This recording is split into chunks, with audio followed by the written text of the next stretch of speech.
done being exhausted by the job that on paper looks like they feel good. If you've ever sat in a meeting wondering why you're the one who always ends up holding everything together, the deck nobody else built, the relationship nobody else is managing, the fallout from a decision you didn't even make, today's episode is going to name something you've probably felt for years, but never quite had words for. My guest is Nicole Johnston. Nicole spent more than 3 decades in senior sales and marketing leadership at companies like Procter & Gamble, Hershey's, Kimberly-Clark, before founding innatePOWER, where she now coaches mid-career women navigating the real pressures of leadership. She's the author of Taboo Topics, things women should talk about but don't. And one of her central arguments is that confidence isn't actually the main thing holding capable women back. Today's conversation is about something we call the emotional labor tax, the invisible work that quietly shapes who gets seen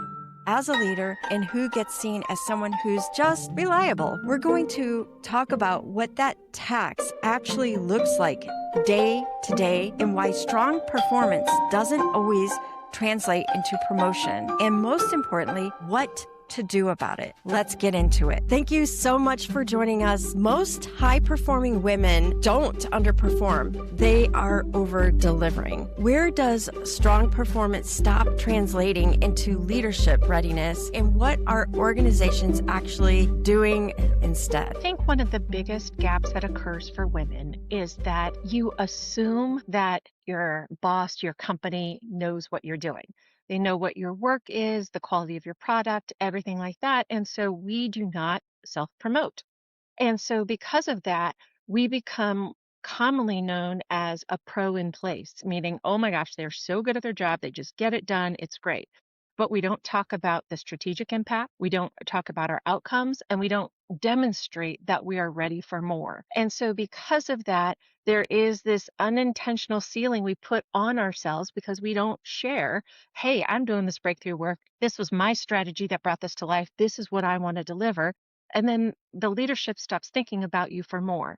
So that self-promotion is necessary, and it goes against the fiber of so many women's beings. But if we don't do that, that's where we get stuck. And what can organizations do is they need to recognize that where are their women? Are they in leadership? Why aren't they in leadership? Where are they stalling out? What are the policies that are holding them back? Why aren't they getting promoted at the same rate as men? And asking some fairly uncomfortable questions at times that helps them identify where those gaps and where those maybe blinders are. What's in it for the organization to ask those questions, especially in this particular age that we find ourselves in? It is just pure raw talent. It's very, very easy to go where you're comfortable, and maybe it's with your bros or maybe it's something else, but you are leaving so much talent and capability behind. And fundamentally, it comes down to that person and that corporation's or company's success, because you want to put the best person forward. And if you are not actively harvesting throughout your organization, the likelihood that you're leaving some of your best talent behind is high. So I want every leader to be inherently selfish because they want to do what's best for them, and that's fielding the best team. And it doesn't matter if you're a man or a woman. It just happens that women tend to feel like, hey, I shouldn't be talking about these things. Absolutely. And it's anybody who is not white cis male, whether you're a woman, you are of color, or you are on the LGBTQ spectrum, or disabled. It's so easy for you to just step back instead of stepping forward. And when you step back, it just makes it easier to overlook you, because when you're quiet, you're easy to overlook. And so we do need to step forward and own our results, our thinking, our power, because that's how we'll succeed. So what specific behaviors do you think signal a reliable executor versus a leader with authority, or even if the output that they're producing is the same? I think it comes down to communication. Now, when I say this, I don't want people listening and going, oh my God, I'm never going to stand up and say what I do. That is not what I'm saying. You can communicate in many different ways. It can be in the one-on-ones with your boss. It can be in recaps of the meeting. It can be how you engage in the meeting. It can be how you talk about it with your peers. But you need to do more than just put your head down and get the job done. You need to communicate in whatever way works best for you, your impact, results, and thinking. And the biggest difference is always the thinking. Because promotions are not based on your ability to complete tasks. Promotions are based on the perception of your leadership potential. And if you are not demonstrating in any form that you are leading work, leading thinking, leading projects, no one is going to see that potential in you. Let's pause on that because I think Nicole just named something most high performers have lived but never labeled. Here's the myth. Being indispensable is good for your career. And at first, it is. You solved a problem. You catch the thing before it breaks. You answer the question nobody else can answer. Everyone is grateful. Everyone says, thank God you were here. But here's what happens next. This is the part nobody tells you. The organization doesn't just thank you. It learns something about you. It learns this is where problems go to get solved. So the next ambiguous thing that comes up, it comes to you. And the next one, and the next one. Not because anyone decided that on purpose. There's no meeting where somebody says, let's route everything to her. It just happens quietly every single time you catch something. The very thing that made you valuable becomes the thing that is draining you. That is the trust tax. Success becomes a magnet for responsibility. So here's the question I want you sitting with. Where in your work right now are you the place where problems land? Not because it's your job, but because you're good at catching them. And we're going to show you what to do about it. Can you give maybe a very crystal example of something that someone can say in that one-on-one that helps demonstrate that leadership potential? It can be something very small of, hey, boss, do you remember when you gave me X project? I know you know that it's completed and we got what we needed to do, but let me tell you some of the systemic changes I made that made it more efficient that's going to help the organization. Rather than just doing it and assuming someone will know, make sure your boss is aware. Because then when other people are starting to build on those systemic changes, you can say, that was the fruit from the tree I planted. But it helps them connect the work that you're doing. And even if it might feel really awkward when you do that, it shouldn't, because you're just describing your work. And that is something that we have to get very comfortable in doing. I wholeheartedly agree. So what I see is a lot of execution without visible ownership starts to look like support, but not leadership. You talk about emotional labor versus structural failure, and you also call it an emotional labor tax. I've been calling it a trust tax, but we're kind of circling around the same thing, maybe from different angles. Do you see this as an individual pattern that women need to correct or a structural failure for organizations? Yes, it's both. And so here's what I mean when I say that. How many times, thinking all the way back into college, all the way through work that you're doing, how many times is it the woman who ends up creating the deck, who does all the work to make all the slides perfect and everything, but then it's the man who presents? And so that is emotional labor. And you've heard oh, you're just so much better at it than I am. And your response to that is, that may be, but you're never going to improve if you don't try. Yeah. And so when we constantly take the behind the scenes work, the planning the meetings, doing the slide decks, celebrating the birthdays, knowing who's allergic to what. It's necessary work, but that work almost always falls on women. And none of that work will get you promoted. So you have to be very choiceful in the things you're taking to make sure that it's something that will actually help move you ahead. Nicole just said something that I want to slow down on because the advice everyone gives here is actually wrong. The common advice is just stop doing the deck. Sounds reasonable, especially from someone not in the system, but it doesn't work. And here's why. Picture Sarah. She's organized. She's dependable. She knows the tools. So every project someone says, hey, can you clean this up? And she says yes, because saying yes is how she's built relationships, how she's proven herself, how she's gotten ahead. A year later, Sarah's exhausted. And the advice she gets? Set boundaries. Say no next time. But look closer. The deck was never the problem. The problem is that the responsibility kept flowing towards the most capable person in the room. And nobody ever stopped to ask why. Nobody asked, why is Sarah always the one doing this? Or who actually owns this work? So here's what happens. Sarah thinks she's being a team player.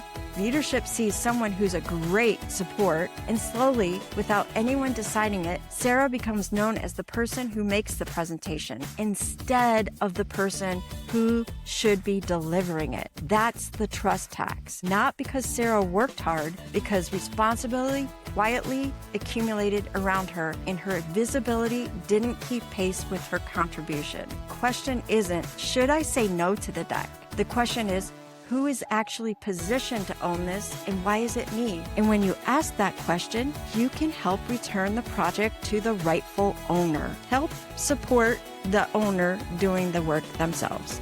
And I could see where it would be uncomfortable to say, no, you know what? I think I'll present. You do the deck. We'll be back after a quick break. Are you a leader who wants more wins in your business? Listen to the award-winning Executive Wins podcast, where senior leaders share their biggest wins so that you can get inspired and grow your business. Wins include scaling multi-million-dollar businesses, thriving after bankruptcy, gaining clarity in an ambulance, and more. In every episode, host Gordon Shepherd explores the anatomy of a win, so you can learn the strategy, work plan, people, operations, and results behind every win you hear on the show. Subscribe on your favorite podcast app or visit executivewins.com/podcast to learn more. Yeah, and that's where you can just be very open in it. The last 2 times I've done the deck and you've presented, let's switch it this time. Oh, well, no, it always works so great. Well, I'm working on developing my presentation skills and you need to work on developing your deck skills because you told me you're not great at it. So this is an opportunity for both of us. Well, I still think, no, this time I'm going to present. You go ahead and get the deck. And they're going to push back as much as you let them. And you just stay polite and calm and just say, nope, this is what I'm going to do because it's a development opportunity for me. Thank you. Now, if a leader's listening and they realize, oh, yes, this is me, I need to do this, what is the first fix? Is it the system or the person? How should they start? They need to start by building self-awareness. And this is what I mean. Most women have no idea how much emotional labor, mental load they take on. So here's a very scary stat. If you are working a full-time job in a year, that's roughly 2,000 hours of work in a year. The mental load for women is another 520 hours on top of that. So that's like you're working 2 full-time jobs for a full quarter. That's insane. So you don't even recognize all the stuff you're doing. So this is where I really encourage people to just start taking lists. Like take a week and write down everything. The amount of times you do laundry, plan the shopping list, make the appointment for the kids, do the PowerPoint at work, all of the stuff, and just write it down. And then after that week, you're going to look at that list and be like, oh, no wonder I'm so tired. And then you need to start having the conversations with your partner that says, hey, I recognize that for the last little while, I've taken care of all the kids' appointments. I've, washed all the uniforms, packed all the bags. I need you to step up and help me on that. Well, yet again, hey, this needs to be divided because it's too much on me and I need your help. Having that conversation at home and at work, it's going to look like the next time your boss comes to you with something, great, this means I'm not going to do this anymore and I'm looking forward to this new challenge. And so you're starting to shovel that work off your plate that is non-promotable labor. It's the emotional labor tax, and it's not something that gets you recognized as a leader. It just gets you recognized as a doer. I could see where that is necessary. So being the one that gets everything done, you're saying is basically causing you to hit your career ceiling. At what point does being capable turn into over-functioning, and how does that quietly cap advancement as well? That's the high performer tax. Because you can do so much, they'll keep adding to your plate. And then suddenly when you can't do as much anymore because you're overloaded, that's when you suddenly start getting your rating drops, negative reviews. And it's a downward spiral until you go into another place and then you start it again. You start being your overperforming self. They add more to it. It gets too much. Then you start getting the negative reviews. And it's this nasty, nasty death spiral that happens. Okay, burnout myth number 2. This one trips people up constantly. The myth: if you're overwhelmed, just say no. Great advice, except for most listeners right now are thinking, you don't understand my situation. I can't just say no. So let me give you a story instead. Say you're responsible for a key relationship, a client, a stakeholder, someone who trusts you. Then a different department or a leadership person, someone else on the team makes a call that you have nothing to do with. And because of that call, the client's upset. And your boss turns to you and says, can you smooth this over? You had nothing to do with the decision, but the relationship is yours to manage. Just to say no doesn't work here. If you say no, the relationship breaks. And the relationship is your job. So instead, you ask a different question. What part of this actually belongs to me? It's only maintaining the relationship. That's mine. Deciding whether the policy gets reversed, that's not mine.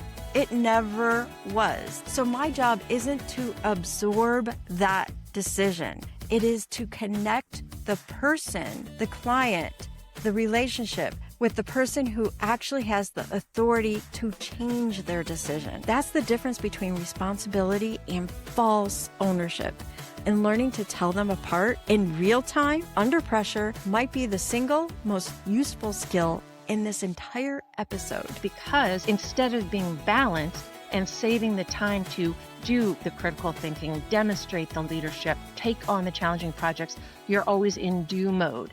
And so I really encourage people to think, how can I have at least a half a day a week, if not a full day, dedicated to thinking new projects, understanding the systems, research on my industry, giving you space to do more than just generate out. Because if you never create that space for yourself to demonstrate your thinking and leadership, no one will ever perceive you as that. I like that particular direction, especially the structure of, okay, I need at least a half a day to a full day just for investigation, just to do the research, just to expand my skills. That kind of gives me, as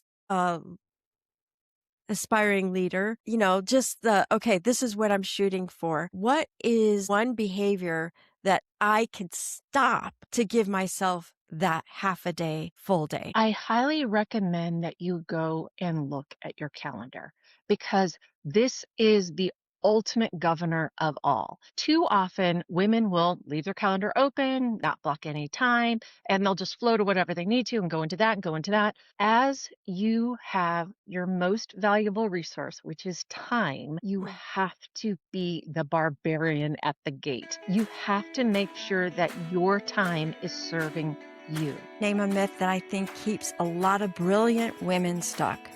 The myth: if you're exhausted, you need better self-care. Now, self-care isn't bad. In fact, it is important. Whether you're exhausted or not, self-care keeps you from getting exhausted. But here's the trap.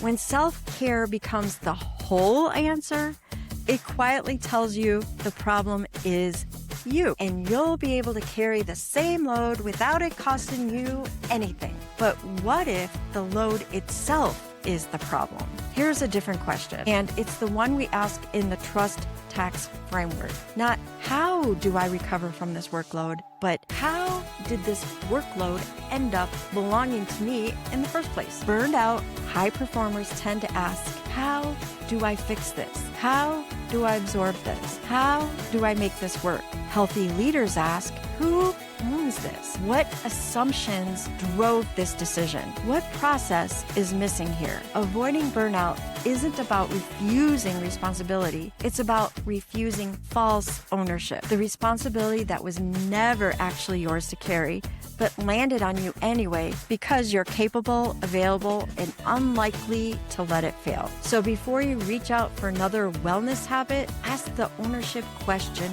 first. You can still not let it fail by asking these questions and let the appropriate ownership flow. For example, in my last corporate job, I always left from 8 to 9 in the morning open because as the head of sales, something would go wrong. A truck didn't show up, a customer, something would go wrong. So inevitably that first hour of the day, I needed to solve the problem. But if I didn't have space, then I wouldn't have been able to do it. Then I would always had time for lunch. I always blocked an hour for lunch because I wanted to meet people. I had 100 people working for me. I wanted to have lunch with people. I wanted to connect with them, and I had that time for it. Then I had another hour in the afternoon, which was my time to get work done. And then I always left 4:30 to 5 open for other sales things that went wrong. But throughout the day, that was 3 hours total that I had every day where I could flex to what I chose to flex to, get my work done, and still connect with my organization the way I wanted to. If I didn't do that, I would be sucked into meetings every single moment of every single day. But my assistant knew that those times, unless there was an absolute emergency, were mine and not to override them, because otherwise I just would never have that time. So the one thing that you can stop doing is giving your time away and instead become just incredibly selfish on your calendar and decide what works for you. If you're more effective in the morning, take more time in the morning. If you're more effective in the afternoon, take it then. Do what's right for you, but just be selfish on your calendar. I love that. And I just see that taking your time to actually do what is yours. For me, I am better in the morning than I am the afternoon. The afternoon, I'm usually just wiped out. So growing and learning more to help other people, that is how I take my time in the morning before the craziness starts. Yeah, absolutely. And some people might say, well, I'm best at 10 o'clock at night. Awesome. Flex to what you need to do as long as it's not working a full day, coming home and being a mom for 6 hours and then taking more time. You have to be so selfish on your time because there's only one you. And if you're not recharging your batteries, if you're not taking care of yourself, you cannot succeed. You cannot perform at the level you want to. So if I could just wish one thing for all women is that they get a lot more selfish with their time. There you go. So there are people that are doing exceptional work behind the scenes and others that are moving ahead faster with less output, for sure. What actually changes how someone is perceived as promotable beyond just doing the great work? And you touched on this somewhat. Can you expand on it a little bit more? I think the biggest differentiator is going to be sponsorship. So a lot of people will confuse a coach, a mentor, and a sponsor. And so let me just break it down real simply. A coach is someone who talks with you. A mentor is someone who talks to you. And a sponsor is someone who talks for you. And so what I mean by that is, hey, I'm working on a business problem. I talk to my coach. We're going back and forth and we're trying to figure out best way to approach it, blah, blah, blah. And we're both putting input into it. A mentor is someone who, based on their experience, is giving you information. Like, for example, when I started work, both my parents were teachers. I had never been to a business dinner in my life. I didn't know what they were. I didn't know what to do. So I called my mentor and she's like, wear this, don't wear that. Only have one glass of wine. Don't do this. I'm like, great, got it. She just spoke to me. She told me exactly what to do. The sponsor is the most underdeveloped relationship that women have. This is someone who at some point you were in their reporting line usually, or you worked with them on a project, but they've had some exposure to your work. And after that, you stay in contact with them and you continue to build that relationship. You tell them what you're working on. You say, hey, here's where I'm thinking about my career. Here's where I think some of the experiences are that I need, because that sponsor is in the room where it happens. When they're discussing promotions, when they're discussing projects, and that person is your voice when you can't be there. Men naturally create sponsorship through their ongoing networking that they do so well, whether it's in the golf course or the bathroom. Women do not do that. Women are heavily under-sponsored. So when you're doing great work, no one can talk about it. It's really hard to get the next role. And so now I'm sure you're probably thinking, well, that sounds great, but how do I get a sponsor? Think back through your career. Someone who was higher than you that you connected with, that you thought, oh my gosh, they're awesome. Reach back out to that person. Talk to them. Help them understand what you're doing and ask how you can be in service for them. But keep that relationship going because you want that voice in the room. Before we close, I want to leave you with one more myth because I think it's the one that keeps organizations from seeing the problem until it's too late. The myth is if the dashboards look good, the people are fine. Here's the truth. By the time someone burns out and leaves, they didn't just suddenly break. They went through stages. They didn't just absorb the extra work. They overcommitted to the work quietly because they were capable and highly driven, maybe a little neurotic. Then they became vigilant, constantly scanning, bracing, managing other people's expectations. And here's the part that matters the most. At that vigilance stage, the dashboards still look green. The work is still getting done. The numbers are still fine. Nobody sees a problem because there isn't one yet. But underneath, something's shifting. The person starts disconnecting emotionally, then practically. And by the time it shows up as an exit or a resignation or quiet quitting, the organization looks shocked. But everything looked fine. It looked fine because the work was visible and the cost wasn't. So here's the question. Whether you're leading a team or living this yourself, what would it look like to check in at the everything looks fine stage instead of waiting for the exit? That actually worked out really well for me when I was moving from a medical sales leader who speaks with physicians and give talks to a sales director. I had a situation where I had a mentor who told me what to do on the interviews and that sort of thing. But I also had sponsors and people who were in the room. And I had this situation where I had applied for a position, didn't get it. Then another opportunity opened up in the company, applied, interviewed, didn't get it. The person that was my mentor literally called me and told me that I was making a fool of myself, that I shouldn't be going for these positions. And I remember it vividly because it was a phone conversation that we were having, and I was flying home from a business trip, and he dropped this little nugget on me, and I was drinking a Diet Coke and eating chips at a Chili's at the restaurant. And I was like, I think I need a beer. Yeah. Yes. And then what happened is the first position that I didn't get, different person was hired, quit in 6 weeks. So they brought me back, re-interviewed me, and I got the position. I got the job. But the reason why I was re-interviewed was because I had a sponsor. There was a leadership meeting. It was because this was like not a good thing that someone left within 6 weeks. So the leaders were talking about the situation, what to do. And my sponsor reminded everyone, who, by the way, was not my mentor. My mentor was in the room, said nothing about my candidacy, nothing. But the sponsor said, hey, remember, you've got Natalie. Yep. It's a big And deal. that is a huge thing that women, I think they undervalue because they don't know the power of it. And so I highly encourage all women to map out who their coaches are, their mentors are, and who their sponsors are. And if you see a deficit on any of them, build a plan to get you there, because you've got to have that voice in the room where it happens. Definitely. Now, we talk about visibility and power dynamics. I just described a power dynamic that just happened, and it could be uncomfortable to talk about that. What are some things that they can do? As you said, build that map, list those people that are in those particular categories. How would they go about building that system, those sponsors, the mentors? What would they do first? The first thing is just reach out to the person. 99 times out of 100, if not 999 out of 1,000, someone is going to be honored that you thought of them as someone who could help you in your career, because you see them as strong in this area, or they have this part of their job that can impact you. Reaching out to someone, you just want to say, hey, I was thinking back when we were working together and how much I enjoyed that. And you've had such a long runway in this company or in this industry or in this whatever.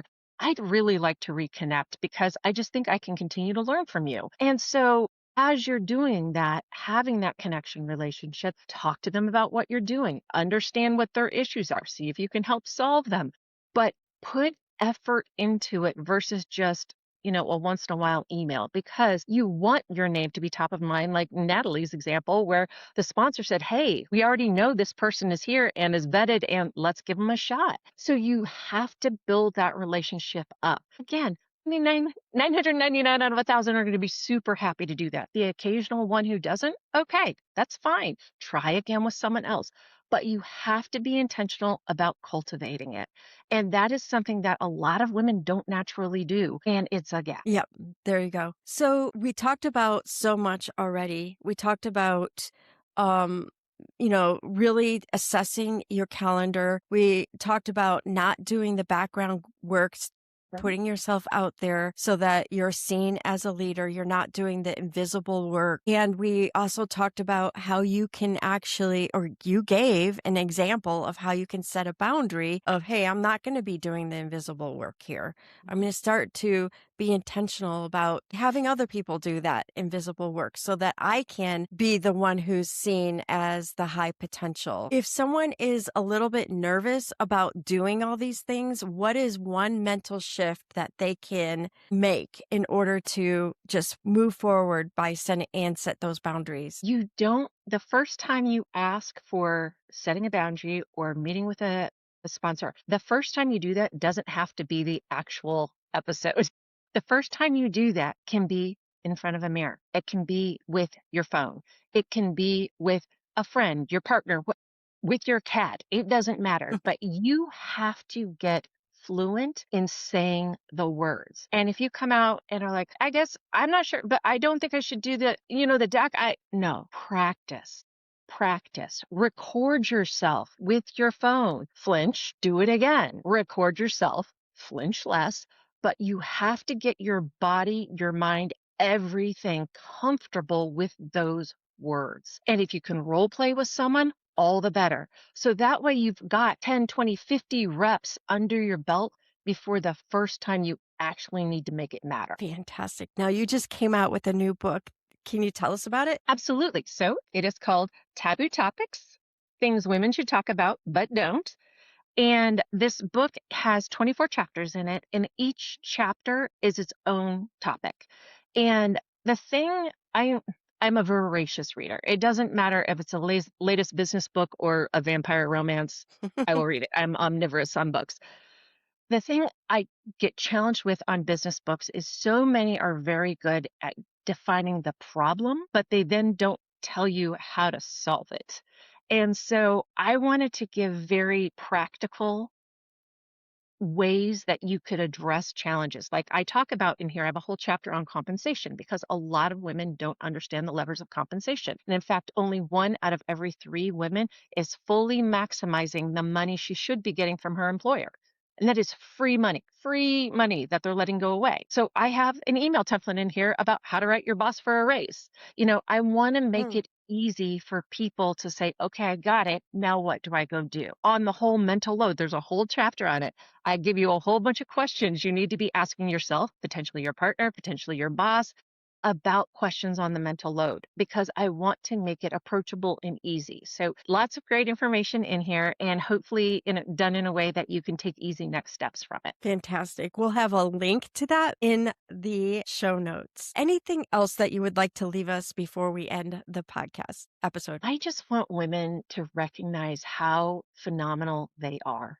And part of that means stepping into your power. And what your power looks like is different than what my power looks like, and it's different than what Natalie's power looks like. And so figuring out what truly makes you feel empowered, knowledgeable, capable, that is when you're going to unleash. And so I really want women to challenge themselves of the things that they're doing. Are they doing it because they want to or because they feel they should? And women should all over themselves. And we need to stop that and instead recognize that You need to be selfish about your time and figure out what makes you thrive and then lean into that, because that's where your career will completely unleash. Fantastic. Thank you so much for joining us on UnCeiling You. And I really hope people go out and grab that book and take advantage of the information that we just shared today. Thank you for having me, Natalie. If you recognize yourself in the deck nobody saw you build, or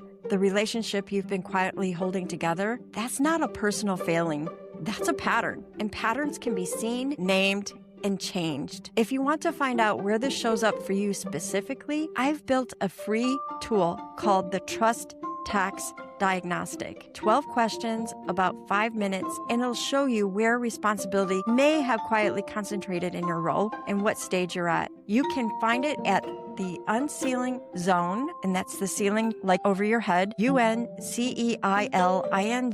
zone.com/trust_tax_diagnostic-page. And you're the kind of person whose brain doesn't shut off at night, running audits at 1 a.m. over things that aren't even technically yours. I also have something called the Responsibility Reset, a short, structured notebook that walks you through sorting what's actually yours to carry and closing those open loops so you can rest. That one's linked in the diagnostic results too. You can find Nicole's work, including her book, Taboo Topics, at innatePOWER.coach. And she's got a free networking guide linked in the show notes. Lots of resources for you. That's it for this episode of UnCeiling You. If it resonated, share it with someone who needs to hear it, and I'll see you the next time.